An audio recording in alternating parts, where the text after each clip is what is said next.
بتعملي ايه النهارده يا منى؟ بتعملي كنافه النهارده؟ شكلها جميل. بصي عامله ازاي من ربع كيلو كنافه. قعدت اقلب فيه واقول يا ربي اعمله ايه اعمله ايه. قلت اعمله زي البونبونيه كده بالظبط. بصي البونبونيه بتحطيها في بقك كده مره واحده. حاجه جميله كده، ربع كيلو كنافه كان موجود في التلاجة. بصي بقى عملت منه ازاي، من مكسرات وحته مانجا صغيره كانت في التلاجة برضو، وحاجه مش مكلفه، وكوبايه سكر واحده صغيره. بصي بقى بونبونيه تحطيها في بقك كده، بونبونيه تاكليها كده يعني. بصي هي طبعا الكاميرا مكبراها، ده هي صغنونه، تحطيها كده على طول في بقك، وتقطعي كنافه ولا تبهدلي نفسك، وتقطعيها سمبوكسات ولا مربعات ولا اي حاجه. السلام عليكم يا جماعه، عاملين ايه؟ وحشتوني من الفيديو اللي فات. نخش بقى في الجد. انا عندي ربع كيلو كنافه، هو ده ربع بس طبعا هايش. جبته قطعته بقى بالسكينه كده، وفرطته من بعضيه تفريطه كويسه. وصلوا على النبي يا جماعه. وحطيت عليه 3 معالق سكر بودر. ال3 معالق سكر بودر دول لما يخشوا الفرن مع الكنافه من غير سمنه، هتلاقيه مسكوا ببعضيهم كده، ومسكوا في الاسطمبه اللي انت عايز تعمليها. حطيت بقى 3 معالق سكر بودر، وايه افركهم بالكنافه كويس قوي بدل السمنه. حاجه خفيفه كده وجميله، وممكن تحطي سمنه زي ما انت عايزه بعد كده يعني. هوريكي تحطيها ازاي. طبعا فركتها كويس قوي قوي بالسكر كلها. طبعا السكر بودره بقى، فبايدك تخلي السكر يعرق الكنافه. يعني ايه يعني، انا بقولها بالبلدي شويه، خليها تمسك في بعضيها حتى لو كنافه ناشفه. بصي بقت الكنافه طريه زي اكنك دهنها سمنه. بصي جبت بقى ايه، المعلقه بتاعه المعيار، المعلقه المعياريه بتاعه المعيار دي، عارفينها؟ طبعا هي مش في كل بيت، بس انا هقول طريقه تانية تعملي بيها لو ما عندكيش. لو عندك بقى اي حاجه مدوره، نص كوره تغسليها بتاعه لعب الاطفال، فنجان مدور، كوبايه قعرها مدور، بس يكون مش غويطه قوي. بس يعني عملنا، بصي بقى هدخلنا الكنافه وادوس عليها قوي لحد ما تاخد الاسطمبه بتاعت المعلقه، المعلقه بتاع المعياريه. وصلوا على النبي يا جماعه عليه افضل الصلاه والسلام. هي حاجه بقى كده نعملها كده حاجه يعني، يعني تخلي الشكل حلو. بصي يا ستي، وطلعناها نص دايره ازاي. احنا عايزينها نص دايره، اي حاجه عندك نص دايره صغيره، بس اهم حاجه تكون صغيره. بصي بقى انا عندي بتاعت الليمون كمان اهي.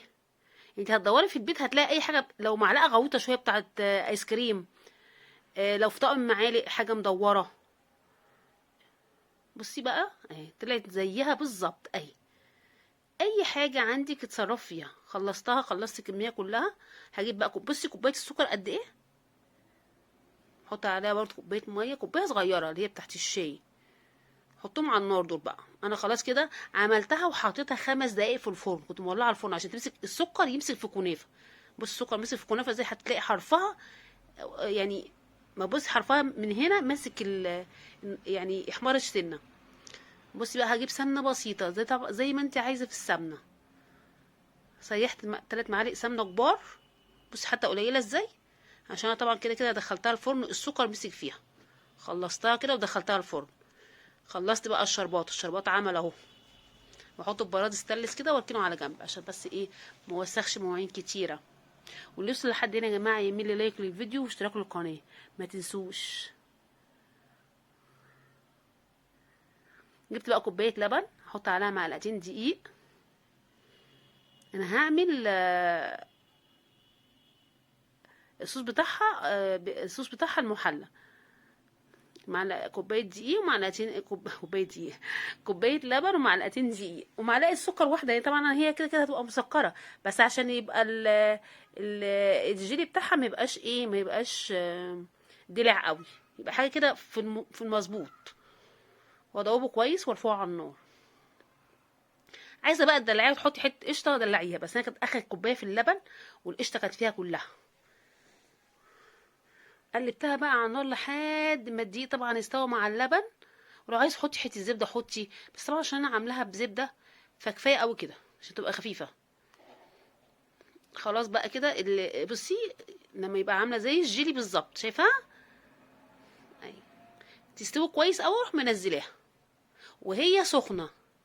اروح حاطه جايبه كيس تلاجة او عندك كيس حلويات، اي كيس عندك يعني، بس انا عامل كيس تلاجة عشان ارميه على طول عشان ما اقعدش اغسل، عشان ما تقعديش تغسلي مواعين، تروحي مفضياها فيها وهي سخنه عشان ما تتعرقش معاكي وتكلكع. وتروحي فاضياها كلها في الكيس وقافله الكيس ومطلعه الهواء اللي فيه.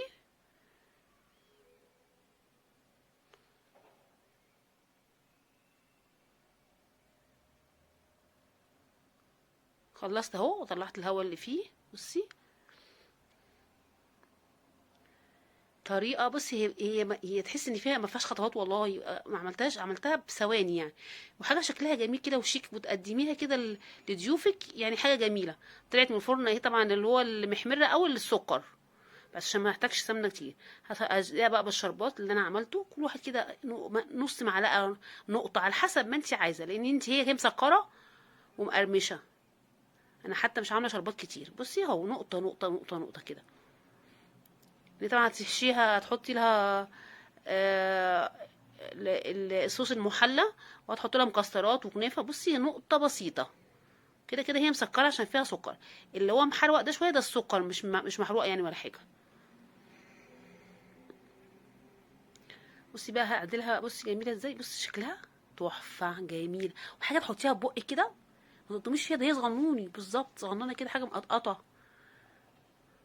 هجيب بقى الصوص اللي انا عملته، صوص الكريمه اللي انا عملته. بصي هقطع الكيس حته صغننه خالص، ايه، واحط فيه الكميه اللي انت عايزاها. بصي اهي، عشان الزق فيها المكسرات، الزق فيها كنافه، حتى لو اتمرت مني ما تقعش.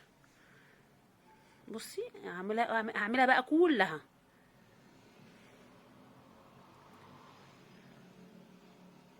حاولت بقى انا احطها في الطبق، ما بقت مايله، رحت انا جيت حرف الصينيه، بص حرف السكينه، خدت منها حته، بصي الحته اللي انا نزلتها عشان بس يبقى ليها قاعده احطها. دي طبعا اختياري، بس انا ما بحبش حاجه رايحه جايه رايحه جايه شمال ويمين كده، يعني انا بحب الحاجه مظبوطه.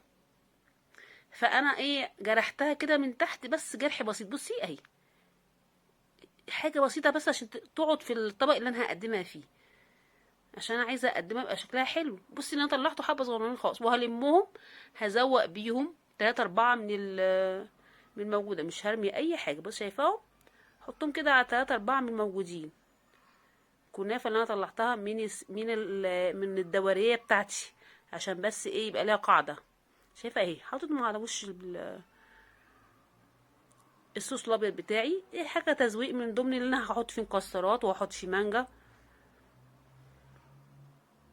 ما برميش حاجه، بس انا جرحت حته صغيره بس عشان يبقى ليها قاعده بس تقعد في الطبق اللي اقدمه فيه، عشان ما تفضلش رايحه جايه يتحط عليها مكسرات، يتحط عليها مانجا. جبت بقى حته مانجا عندي كده في الفريزر متلجه، حته صغيره، هي اقتصاديه جدا على فكره. وما عندكيش حطي بقى مكسرات، ما عندكيش خالص ما تحطيش حاجه خالص، حطي اي حاجه سوداني عندك، زبيب، جوز الهند. بصي انا حطيت ايه، حته مانجا كده، حبه مانجا فيهم اي، وعندي تاني سوداني وزبيب. جبت معلقه سوداني على شويه زبيب كده، ادي عملت المانجا اهي بمنظرها جميل جدا. وجبت اهو معلقه سوداني على معلقه زبيب كده، احط عليهم معلقه شربات عشان يلزقهم في بعضيهم عشان ما يقعوش، واقلبهم كويس قوي.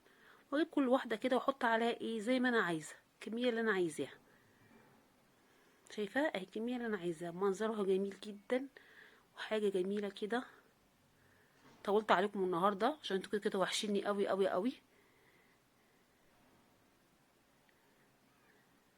متنسوش يا جماعه تعملوا لي لايك واشتراك للقناه، اوعوا تسمعيني تاني مره اقولها اهي. وايه رايكم بقى في الجمال تقدميه بقى حاجه منظرها شيك، وما تبهدلش اي حد ياكل عندك، ياخد بواحده يحطها في بقه، الموضوع انتهى. بس حاسب بقى من الضيوف، لان لو حد مسكها هياكلها كلها، واحده ورا واحده ورا واحده، مش هتحسي بيها. يعني بصي هي مقطقطه ازاي، شكلها جميل ومقطقط.